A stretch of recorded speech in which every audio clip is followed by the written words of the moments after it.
মিনা। এই হলো আমার ভাই রাজু, আমার পোষা পাখি মিঠু, রুবিনা এবং সাবিনা, এবং এরা সকলেই আমার বন্ধু। আজ আমার চাচাতো বোন রুমি আপার বাচ্চার প্রথম শক্ত খাবার খাওয়ানোর অনুষ্ঠান করতেছি। দেখো দেখো আমাকে পড়ি আইছে। পড়ি আসছে, পড়ি পড়ি আসছে, দেখো, দেখো। আমাকে পড়ি আসছে, দেখো দেখো।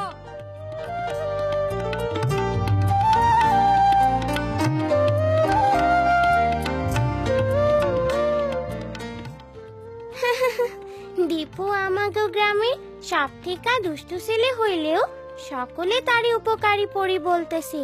কি এরা বিশ্বাস হচ্ছে না? আপনারা কি জানতে চান কিভাবে এরা হইল? তাহলে শুরু করি। ঠিক 6 মাস আগে যখন রুমি আপা আমাগো বাড়িতে তার বাচ্চা হবার জন্য আইছিল, তখন থেকেই এই গল্পের শুরু। এরপর থেকে প্রত্যেক রাতে সেই দৈত্য জাদুর মতো চলে আসতো এবং অসমাপ্ত জুতা তৈরির কাজ করত। প্রত্যেক দিন সকালে ঘুম থেকে উঠে সেই ভালো মুচি আর তার বউ দেখতো এক এক জোড়া সুন্দর জুতো সারি সারি সাজানো, এবং শেষে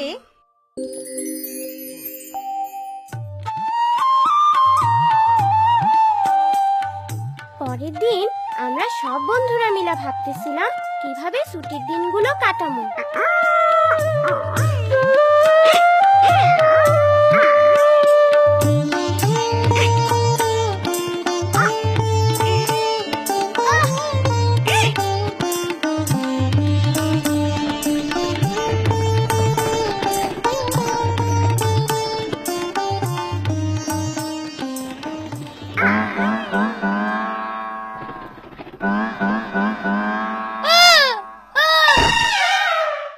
অসভ্য পোলাপান, ভালো কিছু কইরা সময় কাটাইতে পারোস না।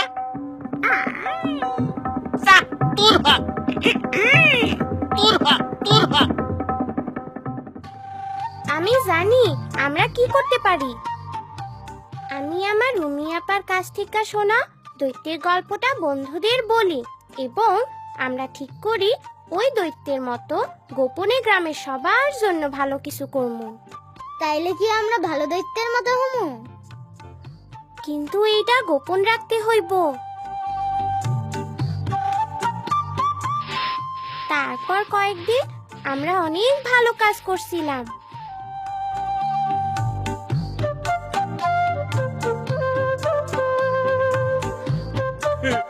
তাড়াতাড়ি আসো, তাড়াতাড়ি আসো, দেখো আমাদের উঠান পরিষ্কার পরিচ্ছন্ন। ওমা, কে যেন আমার গরুর গোয়াল পরিষ্কার করে রাখা গেছে। ও মা, এসব কারা করলো? এইটা নিশ্চয়ই কোনো পরীর কাম। হ হ, পড়ি পড়ি হইব। আমরা সবাই পালা কইরা কাজগুলো করতে থাকি যাতে কেউ আমাগো সন্দেহ করতে না পারে। একমাত্র দীপুই আমাগো সাথে যোগ দেয় নাই। সে ঠিক করছিল এই গরমের ছুটিতে কি কইরা উঠতে হয় তাই শিখবো। মিনা, রাজু আসো, দেখে যাও, রুমির বাচ্চা হইছে। বাচ্চা হইছে, বাচ্চা হইছে। মিনা, রাজু কি সুন্দর মেয়ে হয়েছে দেখো। বাচ্চার মুখে একটু মধু দিতে হইব না? না দাদি, শিশু জন্মের পরপরই যা দরকার তা হলো শুধুমাত্র মায়ের বুকের দুধ, যা শিশুকে সকল রোগবালাই থেকে রক্ষা করে। 6 মাস বয়স পর্যন্ত শিশু শুধু মায়ের দুধই খাবে, এমনকি পানিরও প্রয়োজন নেই। গ্রামে রুমি আপার মতো অনেকেই মা হইছে, কিন্তু রুমি আপার কোনো সমস্যা না হইলেও অন্য মায়েদের কিছু সমস্যা হয়েছিল। শোনো, মনে হয় আমাগো খোকন ঠিক মতো দুধ পাইতাছে না, আরে গরুর দুধও খাওয়াইতে হইব। ও না, উনি তো ঠিক বলতেছেন না। চলো মিনা, ওরা আমাকে দেখে ফেলবো। কিন্তু পরি,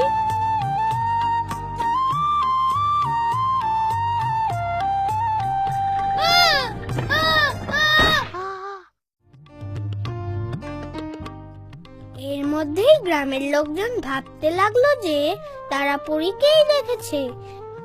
গ্রামবাসীর সকল স্থানে পরীর ব্যাপারে নানা রকম কথা বলতে লাগলো।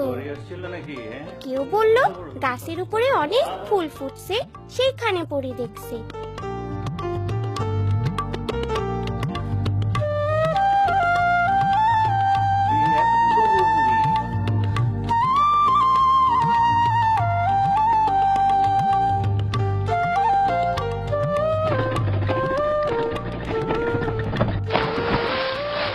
রুমিয়াপার বাচ্চাটা বড় হইতাছে, কিন্তু রুমিয়াপার মনে সন্দেহ তার বাচ্চা ঠিক মতো দুধ পাইতেছে তো।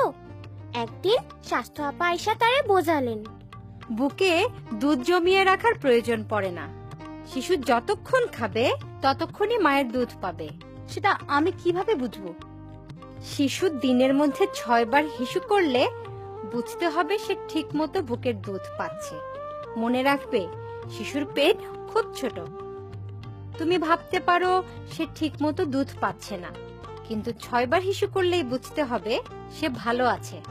আপা আমিনা ভাবি মনে করতেছে তার বাচ্চা ঠিক মতো দুধ পাচ্ছে না। সে এবং তার স্বামী ভাবতেছে বাচ্চারে গরুর দুধ খাওয়াইবো। তুমি কেমন করে একথা জানলে মিনা? পরী বলছে। আমার মনে হয় পরেই পারবে আমাদের এলাকার সকল মাকে মায়ের দুধের উপকারিতার সম্পর্কে সঠিকভাবে জানাতে। সকল মাই এটা করতে পারবে, এর জন্য তাদের আত্মবিশ্বাস বাড়ানো দরকার। আত্মবিশ্বাস, আত্মবিশ্বাস।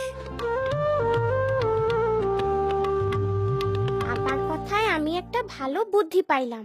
যে কোনোদিন বাচ্চা জন্ম হইতে পারে। আগামীকাল বাজার থেকে মধু আর সরিষার তেল কিনে আনমু।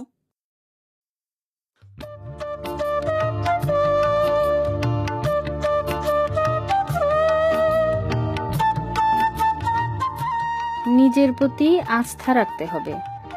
6 মাস পর্যন্ত শিশুকে মায়ের দুধ ছাড়া অন্য কিছু দেওয়া যাবে না। এ ব্যাপারে কোনো কিছু জানার থাকলে অবশ্যই স্বাস্থ্য আপার সাথে কথা বলতে হবে। পরি আমাদের সব সমস্যার কথা জানে। হ্যাঁ, পরীর উপদেশ আমাকে মাইনা চলা উচিত। অবশ্যই আমরা পরীর উপদেশ মাইনা চলমু। সে তো আমাকে সব সমস্যাই জানে। এইটা আবার কি? সিডি নবজাতকের মুখে মধু বা সরিষার তেল দেওয়া যাবে না। নবজাতককে জন্মের সাথে সাথে মায়ের বুকে দিতে হবে। মায়ের দুধ শিশুর জন্য প্রথম প্রতিষেধক, যা তাকে বিভিন্ন রকম রোগ থেকে রক্ষা করে। এইসব বিষয়ে স্বাস্থ্যকর্মীর সাথে আলোচনা করতে হবে। ও, তাইলে তো আমরা অবশ্যই পরের কথা মাইনা চলমু।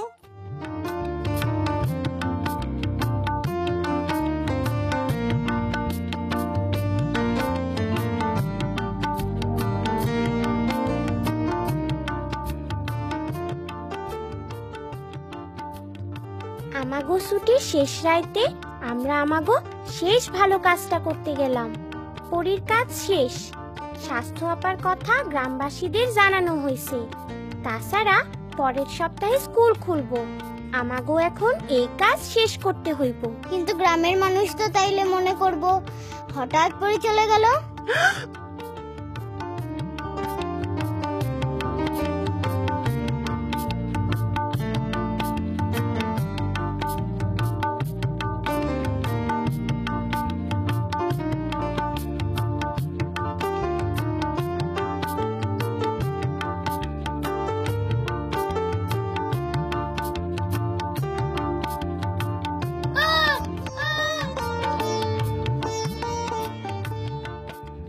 আরে পরী, আমরা পরী পাইছি। পরি পরী পাইছি। এইভাবেই দীপু হিরো হইয়া গেল।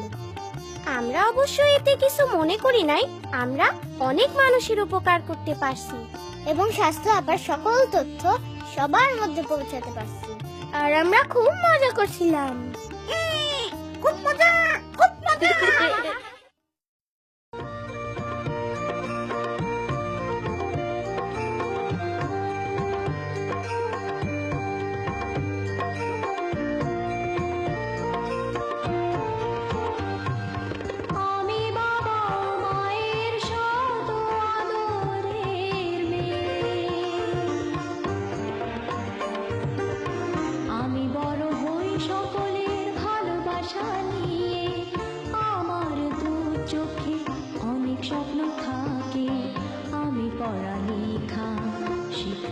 চাই আমি বাবা ও মায়ের সদ আদরের মেয়ে।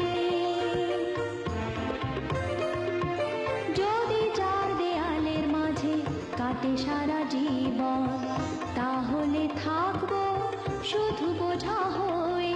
শিক্ষা আমায় মুক্তি দিবে, মুক্তি দিবে। আমি তো কালকের খুশি আর আশা, আমারও তো স্বাদ আছে, আছে অভিলাষা। ঘরে বেঁধে রেখো না, নিয়ে যাও এগিয়ে আমি বাবা ও মায়ের সদ আদরের মেয়ে। আমি বড় হই সকলের ভালোবাসা নিয়ে, আমার দু চোখে অনেক স্বপ্ন থাকে। আমি পড়ালেখা শিখতে চাই আমি বাবা ও মায়ের সদ আদরের মেয়ে।